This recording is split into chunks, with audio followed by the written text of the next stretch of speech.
Oke, sekarang kalau katekisasi khusus bagaimana, Pet? Kalau aku selalu lihat pada tujuannya. Kalau misalnya dia memang mau menikah, ya sudah kita proseskan untuk katekisasi perkawinan. Tapi biasanya kalau datang katekisasi khusus kan karena entah karena sudah ada kecelakaan, entah karena kecelakaan lalu lintas. Teman-teman jangan sampai itu prosesnya nggak enak loh. Nggak enak, kita juga nggak enak. Tapi kalau yang sudah ternyata celaka, jangan ragu juga untuk datang ke gereja. Betul. Nah, kalau bicara soal katekisasi khusus yang pindah agama, aku selalu tanya dulu. Aku suruh pulang dulu kalau dia nggak bawa Alkitab misalnya gitu.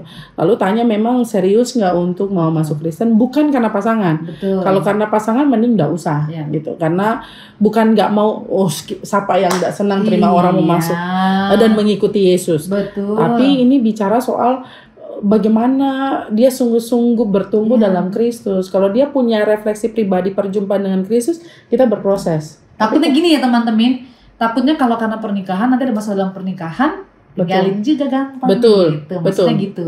Meskipun justru kebanyakan yang kalau lebih fanatik, ya lebih militan, yang lebih militan kadang-kadang yang ngajak dia yang jarang ibadah, dianya yang rajin ibadah itu. Dia yang lagi menggebu-gebunya pengen mengenal Tuhan dengan lebih dekat lagi ya. Aku tuh selalu bilang, oke, tiap pagi datang ya. Tiap pagi datang dong.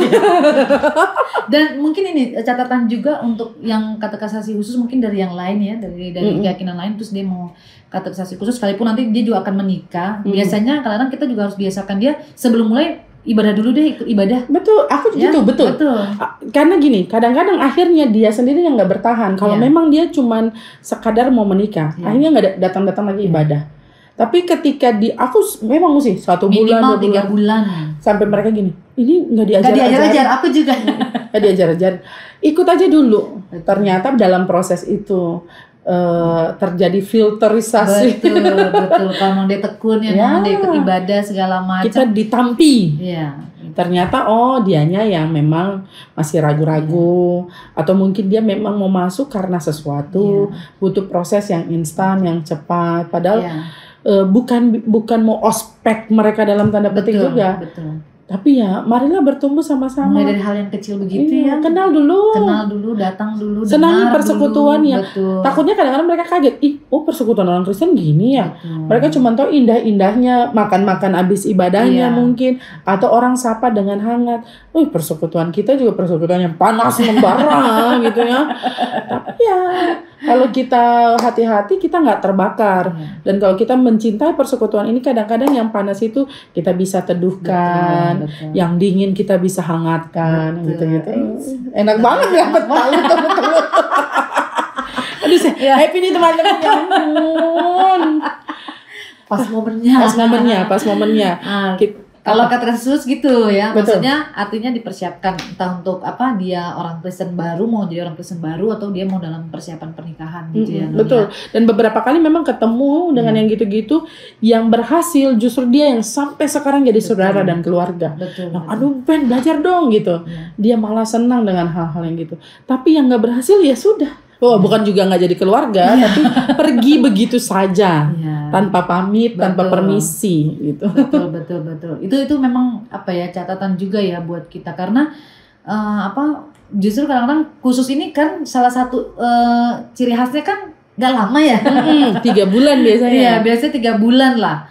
Bahkan kadang-kadang ya pokoknya katanya 12 materi yang pokok yang penting itu apa itu 12 materi? Iya, belum juga. Tolong dicatat ya penulis materi katekisasi. Iya, saya belum. Kita harus collab sama mereka. Iya, betul. Nanti kita tanya. Collab mulu, udah pindah Mupel, nggak collab. Ya semoga juga cepat tayang ya. Betul. Materi katekisasi pranikah. Betul. Dan pasca nikah ya. Iya, karena bukan cuma tapi perkawinan sama pasca perkawinan itu penting. Betul. Nanti kita bahas soal perkawinan itu lagi sama yang lebih pakar kali ya. Nah, teman-teman doain dong supaya kita bisa cepat berjumpa, punya waktu, karena Kak Irma nih sibuk. Aku pun juga udah stres dengan segala tugas-tugas yang harus dikerjakan, tapi ya mudah-mudahan kita berhasil. Jadi jangan sampai karena katekisasi kita jadi stres. Iya, kami nggak stres karena katekisasi, malah kadang-kadang kita cuma mikirnya kita bikin apa ya Betul. supaya mereka juga Betul. sukacita gitu ya. Itu tantangan tersendiri, bukan hanya untuk katekesasi reguler ya, tapi juga dalam katekesasi khusus, karena kadang-kadang mereka yang baru masuk juga kayak takut lihat kita. Ya, ya. Nanti kemudian lama-lama, apalagi kita kan karena pengen itu, mungkin kadang-kadang pola belajar seperti itu perlu kita mengajar seperti itu perlu diubah. Tapi kan kadang-kadang karena kita mau aturannya bagus, kita tegas, jadinya mau deket juga susah. Tapi lama-lama baru mau pendeta kayak gini orangnya. Hancur juga. Sama kita. Iya, artinya jangan juga. Maksudnya gini ya, apalagi relasi kita orang yang mengajar dengan yang diajar, maksudnya nggak usah kaku-kaku banget gitu. Maksudnya, makanya kadang-kadang kita sudah melontarkan ya teman-teman, tanya aja apa aja, sekalipun di luar dari materi katekesi reguler ataupun materi katekesi khusus ya gitu. Maksudnya tanya aja segala sesuatu yang membuat rasa penasaran, pengen ini, jangan takut bertanya. Kalau kita bisa jawab, pasti kita jawab. Kalau kita nggak bisa jawab, pasti kita belajar dan tanya, lalu mempersiapkan diri untuk berikutnya pasti akan kita jawab gitu. Dengan rendah hati kok. Kadang-kadang mungkin bukan nggak bisa, tapi aduh yang bagian mana ya, takut salah jawab, salah menjelaskan, salah juga. Itu lebih bahaya ya, karena nanti bisa dibawa seterusnya, itu lebih kami nanti jadi salah gitu ya. Jadi intinya gitu kali teman-teman ya, bahwa bicara katekisasi itu juga bicara proses belajar yang harusnya menggembirakan, menyenangkan buat teman-teman, buat yang ngajar juga. Karena kadang-kadang ketika kita ngajar, kita ketemu dengan kelas-kelas yang wah ini seru nih. Bukan berarti yang lain gak seru, tapi ada keunikannya sendiri. Bagian sini ada kenangannya, bagian situ ada kenangannya. Terus mereka juga yang kalau sedikit kesian juga liatnya, tapi jadi lebih eksklusif, maksudnya lebih private lah, bisa banyak hal diceritakan. Tapi kalau kelas besar juga bisa lebih rame, banyak acara dilakukan. Kemarin mereka tiba-tiba kasih gelas gitu-gitu untuk semua pengajar. Ya itu juga menyenangkan, itu inisiatif yang baik. Ya, itu karena sukacita mungkin ya. Jadi menyediakan sesuatu sebagai ungkapan terima kasih juga bukan sesuatu yang susah ya. Gitu. Jadi maksudnya teman-teman juga mesti apresiasi ya buat tim pengajar ya, karena kadang-kadang kan ada yang gereja yang tim pengajarnya bukan cuma pendeta ya, tapi juga melibatkan kami juga yang lain gitu ya, baik itu penatua, tenaga profesional maupun diaken penatua, itu juga nggak mudah buat mereka. Jadi betul. Bersyukurlah ketika masih ada orang-orang yang juga mau memberi hati dirinya, waktunya untuk membekali kita dengan pemahaman-pemahaman seperti itu yang penting juga sih kalau menurutku. Jadi ya belajar bertanggung jawab terhadap setiap proses katekesasi.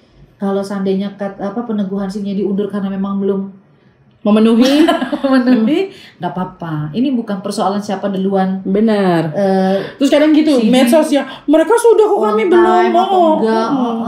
Bukan persoalan mau pakai baju apa, jubah apa gitu ya. Itu nanti kali ya. Betul. Kadang tuh yang baru katekisasi sudah tanya, pakai putih-putih kah, putih hitam kah, putih apa? Nanti berproses dulu. Karena yang penting benar yang tadi Usi mention di awal. Bukan bicara soal dengan segenap hati di situ saja, tapi setia selamanya.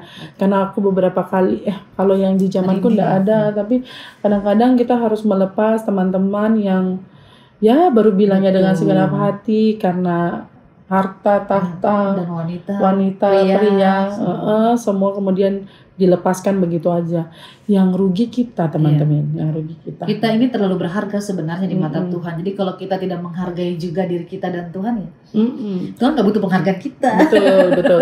Jadi buat teman-teman yang mungkin non-Kristen minta maaf ya, kami bahas ini dalam kerangka kenapa harus minta maaf ya, tapi ini dalam maksudnya bukan bicara pengetahuan saja, bukan bicara soal yang lain itu keliru dan lain sebagainya. Masing-masing punya jalannya, dan kita berbedanya di sini bahwa yang membuat Kristen itu unik karena mengakui Yesus Kristus sebagai Tuhan dan Juru Selamat. Nah, kalau teman-teman sudah berusaha untuk memahami itu, bagi teman-teman yang ikut kelas katekisasi dan mungkin sedang persiapan untuk mengikuti kelas katekisasi, kan sayang kalau sudah berproses berapa puluh materi itu, lalu mengaku dengan segenap hati, bikin orang tua nangis, kasih bunga dan lain sebagainya. Terus lalu tiba-tiba bilang enggak, hanya karena katanya sih ini katanya. Ya nggak tahu lah ya. Meskipun banyak hal sekarang sudah itu kebebasan, memang itu ruang private teman-teman, tapi kami hanya mau mengingatkan bahwa proses belajar ini jangan sampai disia-siakan. Karena bahkan untuk mempersiapkan materi itu kami harus sampai jauh-jauh nih, meninggalkan seluruh tugas tanggung jawab untuk meskipun cuma duduk dengar sosialisasi dan lain, itu nggak cuma ya duduk, itu bikin pegel-pegel, konsentrasi berpikir, lalu semua yang sudah nulis, ngedit materi dan lain sebagainya. Anggaran yang dikeluarkan juga untuk semua kegiatan kali ini itu besar, jadi patut dihargai. Jadi proses inilah yang sebenarnya kami mau bagikan supaya nanti teman-teman masuk kelas katekisasi atau yang sudah pernah katekisasi atau yang sedang menjalani ya berpikir dengan serius ya, bahwa dalam perjalanan kehidupan ini keputusan-keputusan baik yang kita ambil itu punya konsekuensi. Termasuk keputusan mengikuti Yesus. Konsekuensinya nggak mudah, tapi itu anugerah. Ya, betul.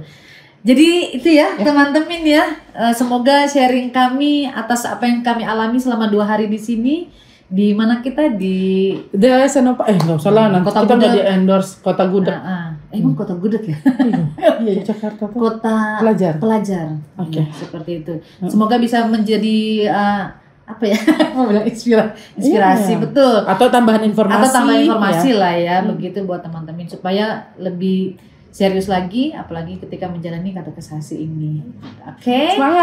Semangat juga buat yang ngajar. Semangat buat yang ngajar katekisasi, jangan pernah patah arang. Ya, apalagi materi baru, ada banyak relevansi penyesuaian dan sebagainya. Semangat aja. Ya, semangat belajar, semangat membangun diri untuk lebih kreatif lagi. Oke ya teman-teman ya, karena itu jangan lupa untuk terus saksikan podcast Tanpa Podium. Setiap Rabu malam masih di Spotify dan Sabtu malam di kanal YouTube Podcast Tanpa Podium. Ya kalau waktunya nggak tepat, sesuaiin aja lah ya. Lihat aja informasinya di Instagram @podcasttanpapodium. Mau lihat di Instagram @irma_siahaya Irma Sasikil atau @patricia_sapokoli, monggo. Teman-teman dapat menemukan banyak sekali insight. Tolong ya, kita banyak PR kita ya Bu ya. Banyak PR ya, maaf ya teman-teman, microblog dan lain sebagainya. Tapi ya iklan aja dulu. Kalau ada yang mau tanya-tanya silahkan DM kami, bisa ke DM admin, bisa ke kami berdua juga. Dan ikuti terus lah, ikuti terus. Oke deh, kalau begitu saya Patricia pamit. Saya Irma pamit, sampai jumpa di episode selanjutnya. Bye. God bless you. God bless you.